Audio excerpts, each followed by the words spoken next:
got a delivery from Eurosport Tuning. First time I've ordered for them.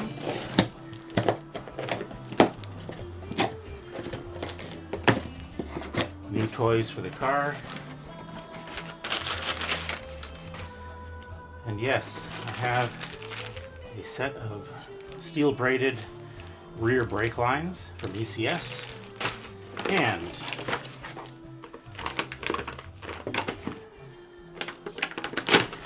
I have an 034 airbox to turbo silicone hose. I'm excited about this one. To get access to the turbo intake hose, you first have to remove the airbox intake duct with 2 Phillips head screws located at the front. A little bit of tugging and pulling and the 2 pieces of plastic will pop right out. I usually put my screws back in the front to keep them safe. Next, you got to remove the clips. I bought this clip remover on Amazon and it's cheap and I don't recommend it, so I'm not going to put a link to it down in the comments. It kind of worked on the larger clamp there, but on the smaller clamp it was really finicky.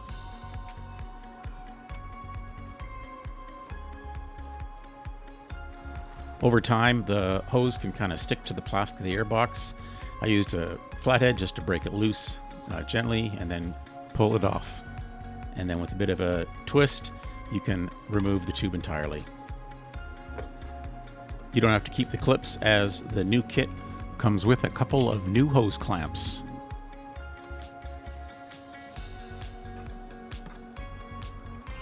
The hose clamps can be screwed tighter down to create a more positive seal against both ends of the hose. And then just tighten up the hose clamps. I used a socket with a ratchet. I really hate using screwdrivers on hose clamps, though I suppose a nut driver would work as good as a socket in this situation.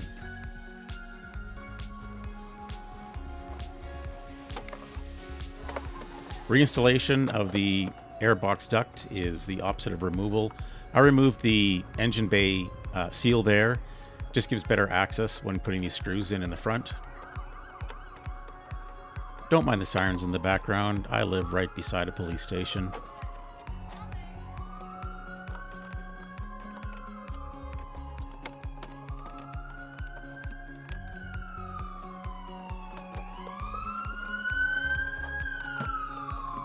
Use a bit of pressure to make sure everything's put in place.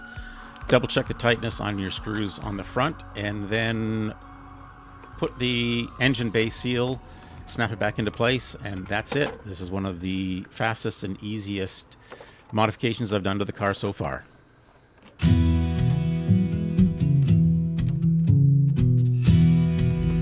Okay, so the question is, does this intake tube make any difference?